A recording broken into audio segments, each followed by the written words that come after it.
Now we're going to solve exponential equations. Exponential equations are where the x is in the exponent. And we solve exponential equations by using logs and our log laws.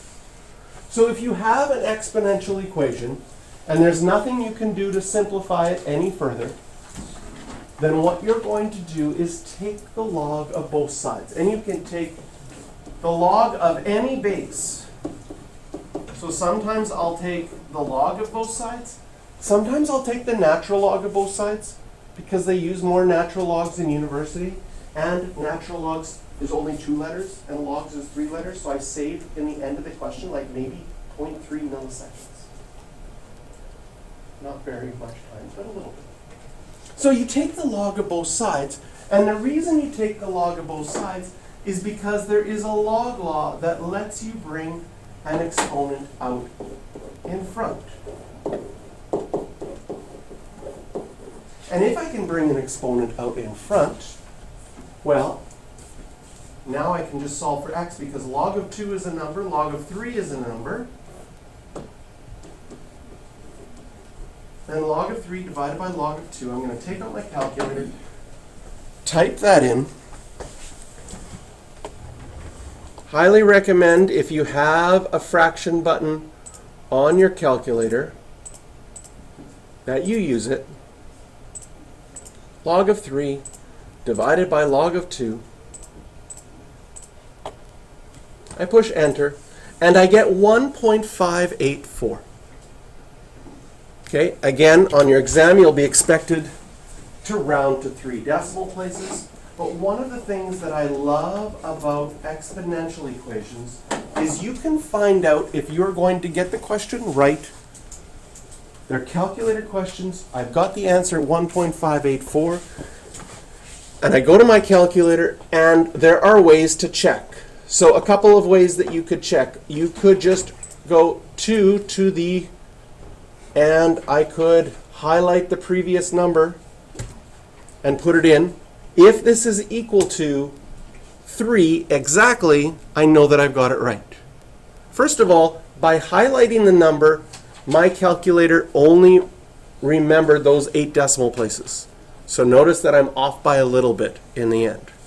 Your calculator also has the ability to store a number. So if I hit the store button here and store it as x, the nice thing now is it's not only remembering these 8 or 9 numbers, 9 decimal places, it's probably remembering an extra 8 or 9 decimal places. So now when I check my answer, 2 to the power of x, it gives me 3 exactly. And then I know I've got it right. All calculators have a way of storing answers. So whichever calculator you're thinking of using for your provincial exam, okay, your scientific calculator, learn how to use your calculator. Go to Google. How do I store answers on a Casio? How do I store answers on this calculator? So that's something pre-planning wise. This is probably this unit in chapter 8. Also trigonometry, knowing how to change between degrees and radians. Those are going to be important things that you don't want to be on the exam going, how do I use my calculator? I know how to do the question, but I don't know how to use my calculator. That's not a good feeling. So we want to do some practice and prep for that already. Okay, so we're able to check our answers. Now, more complicated. I'm going to do this one in 2 different ways. Okay, first I'll do it exactly as you see in the book or on your notes. It's like I'm solving an exponential equation. There's an x and exponent. So I take the log of both sides.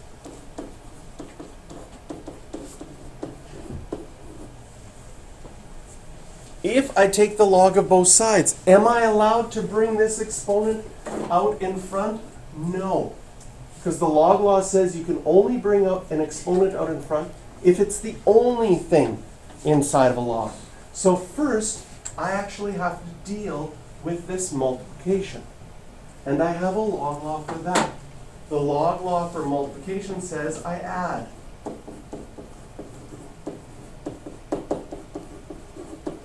And then I'm allowed to bring this out in front. So I'll bring that out in front. I'm going to move the log 2 by subtracting it to the other side.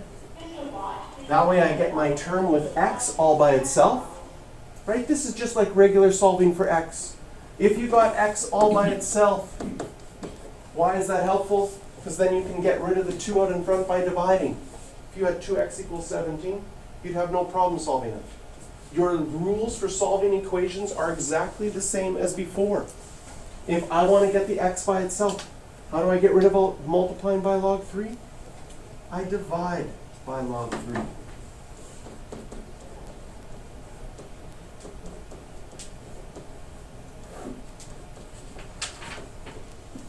Log 5 minus log 2 over log 3. I go to my calculator. Take out my fraction button.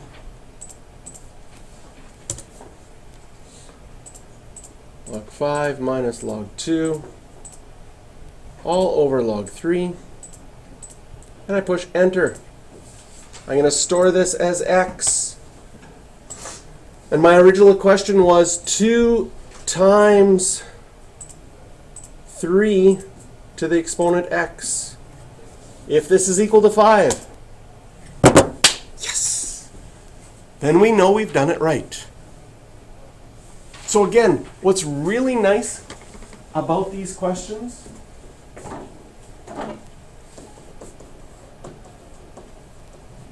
is you will know that you got your answer right if you've plugged it in and it works. If you plug it in and it doesn't work, it's telling you you made a log law mistake somewhere. You probably don't want to lose that many marks. You should check and you should redo your question. I said I was going to do this one a second way. Okay? It is an equation. What you do to one side, you do to the other. Some people would like to simplify, and I can divide both sides by 2 and get 5 over 2 or 2.5. That's allowed. What you do to one side of an equation, you do to the other side of the equation. Sometimes, if you simplify early, it makes some of your log laws easier. For example, here, if now I take the log of both sides, can you see that I can bring out my x right away? And I get x log 3 equals log of 5 over 2. And I could divide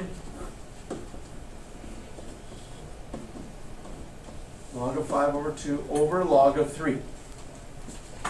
And I guarantee if you type this into your calculator, you will get exactly the same thing. Question, can you see the following? I'm going to circle it in purple. Can you see that this is the same? Because you have a log law. What does subtracting logs mean? You could divide. But isn't it easier if we had divided earlier? I like the method on the right better. First of all, you don't have the danger of accidentally taking the x out in front too soon, because you don't have to do the product law. And it does make it a little bit, what is it? Well, technically it didn't save us any lines, did it? We still have the same amount, exactly the same amount of work if you type it in your calculator here.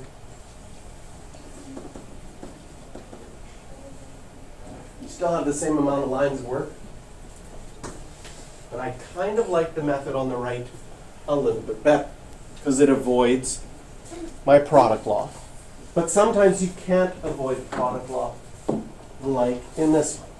Or this one doesn't have a product, but sometimes you can't simplify early. So when you can't simplify early, you could take the log of both sides.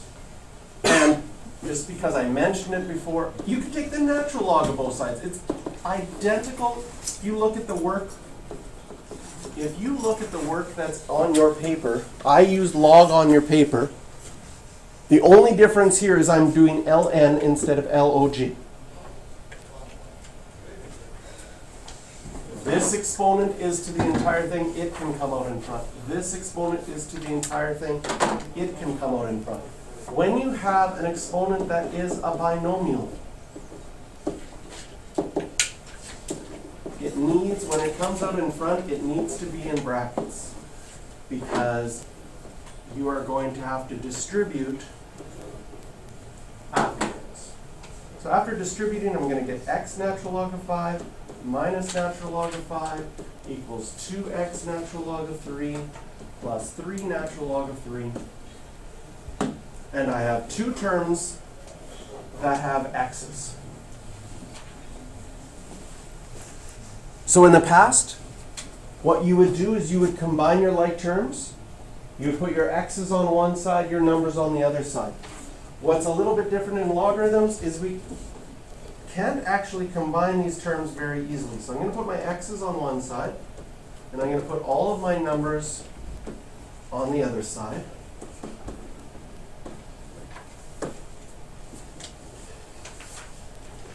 And to get x by itself, we factor it out. So if I take the x out of both of those, right? The x out of the first one leaves me with a natural log 5. If I divide out the x out of the second one, I'm still left with minus 2 natural log of 3. Feel like this was a good one to use the natural log. Look how many times I've had to write ln. I've saved a letter each time by not using log.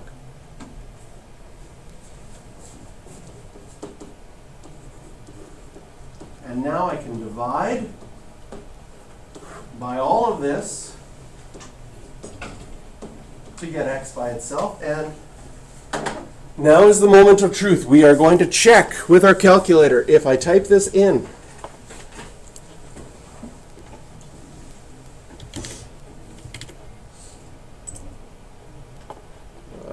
there we go. Use my fraction button. If you don't use a fraction button, you have to put the entire top in brackets and the entire bottom in brackets. So it's just a whole lot of extra brackets. 3 natural log of 3 plus the natural log of 5 divided by natural log of 5 minus 2 natural log of 3. Negative 8.345. I'm going to store this as x.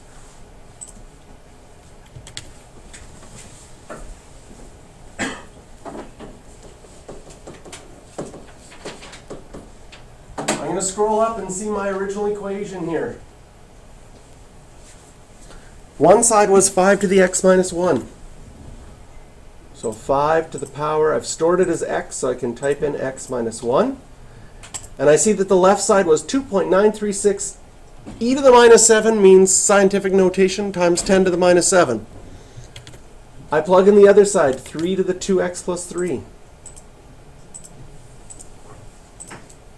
And here's where I get a little bit nervous, because if I push enter, and it doesn't equal 2.936 e to the minus 7, I made a mental math error somewhere, and none of you pointed it out. And now then we'd have to find where that is or start the question all over again. So I'm a little bit nervous. Sigh of relief. They are the same. I don't have to redo the whole question. Okay? I don't know if I should give you permission on the test. If you check and if it doesn't work, permission to swear once and then you have to redo the whole question. I think be an interesting kind of test. All of a sudden, certain time in the test, all of a sudden you hear,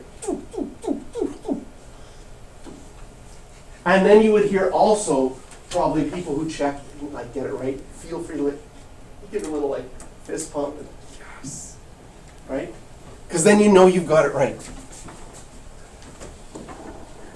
Someone else is going to be supervising the test. Like, that was weird. During your test, there was like a fist pumps and swears. I'm not sure what was happening. So now we can take this process, and we'll do a couple more from your textbook as well.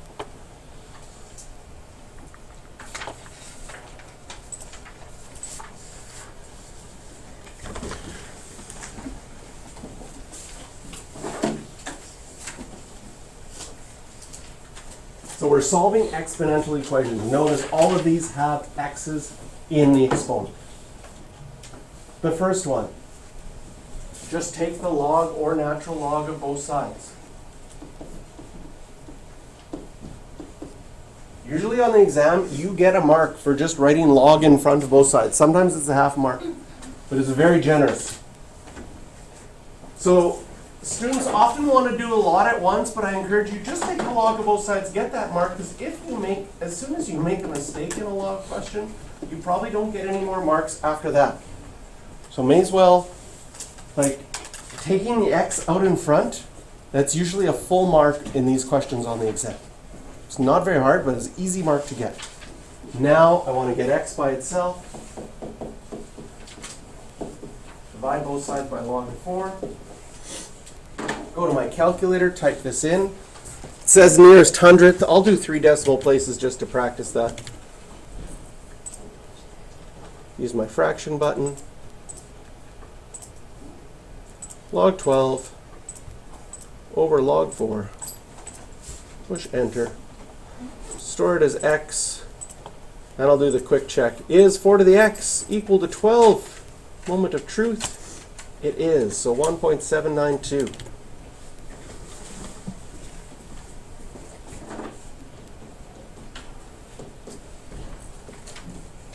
To the nearest hundredth would be just the 1.79. But I'll do 3 decimal places just so we practice that. Generally on the exam, if it says to the 3 decimal places and you give more, then they don't take off marks. If you do less, they take off marks. So you can write even more decimal places on the exam and they'd be like, always do 5. Always do 5. 80 decimal places. Every single time. Yeah, calculator only has 9, right?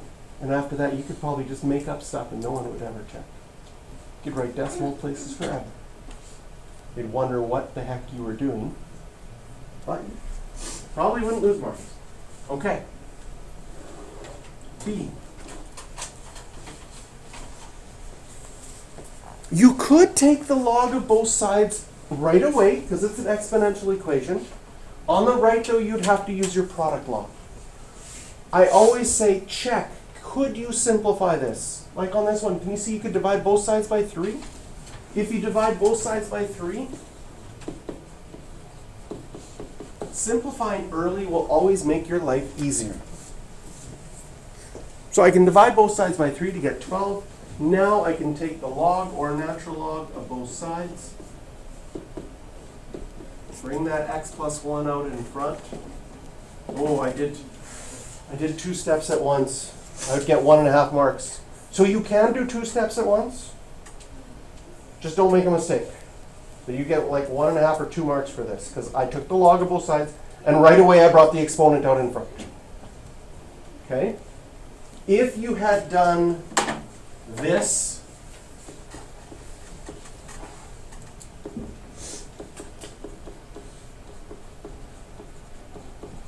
you would get 0 marks on the whole question. It's a little dangerous. You see that you took the exponent out too early. The exponent is just to the 2. So sometimes skipping steps can be catastrophic if you make a mistake. From here, we can distribute the log of 2 to get x log of 2 plus 1 log of 2. Get your x's on one side, so I'm going to move my log 2 over, and then I can divide. So log 12 minus log 2 over log 2.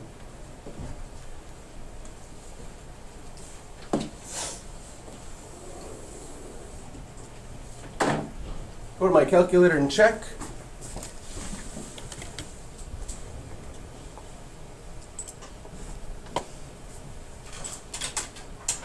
Use my fraction button.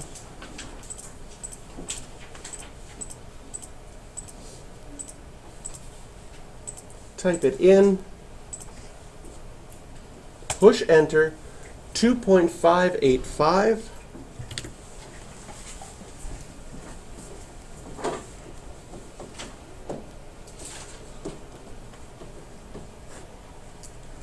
And I want to check if this is correct, so I'm going to go back to my original equation. I'm going to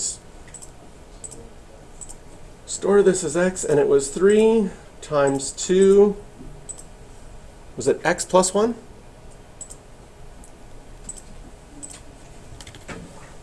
Yeah, x plus 1. Oh, I can even here.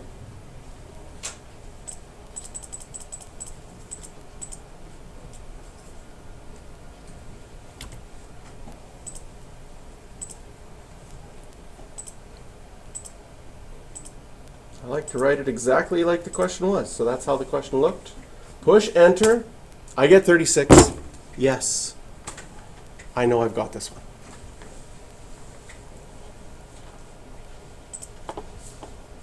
And part C.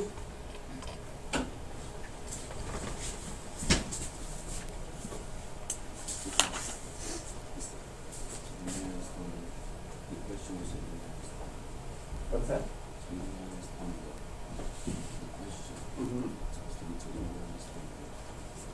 It's supposed to be 36.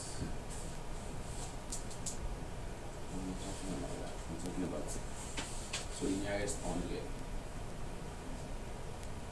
I don't understand.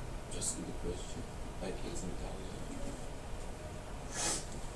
This number's wrong? Did I type it wrong? No, it's okay. The number is okay. Oh, it's supposed to be the nearest hundred. Yeah. Yes. That's what Yeah. So we should write 2.59. I said I was doing all the 3 decimal places to practice 3 decimal places. But yes, we should always read it and say to the nearest hundredth afterwards. Excellent.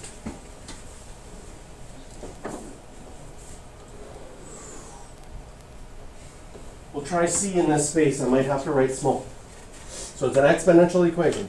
I take the log of both sides. I'm going to do natural log this time just to practice using both. So I take the natural log of both sides. This allows me here to bring the exponent out in front and here to bring the exponent out in front.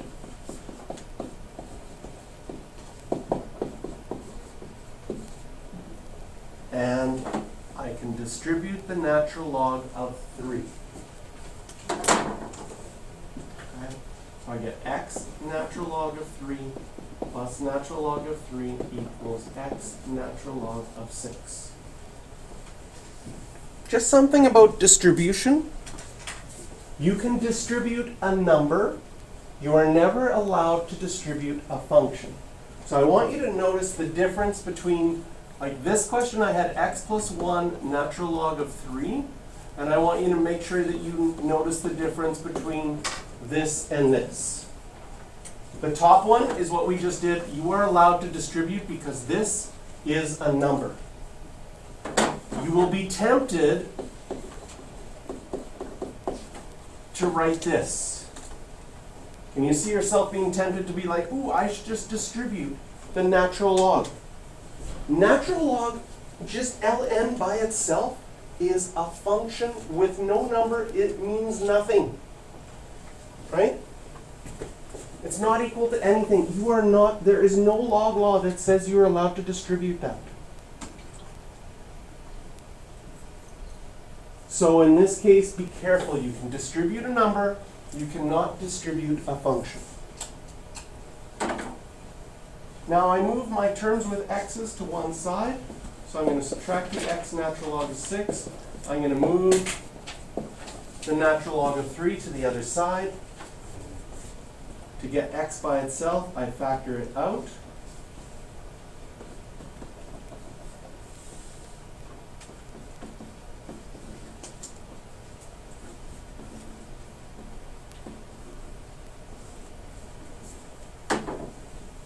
And I go to my calculator to see if this works. Take out my fraction. Negative natural log of 3. So on a calculator, for my calculator, I need to make sure I hit the negative button, not the subtract button there. And then on the bottom, it's natural log of 3 minus natural log of 6. 1.585 to 3 decimal places. And I'm going to check that. So again, yes, it says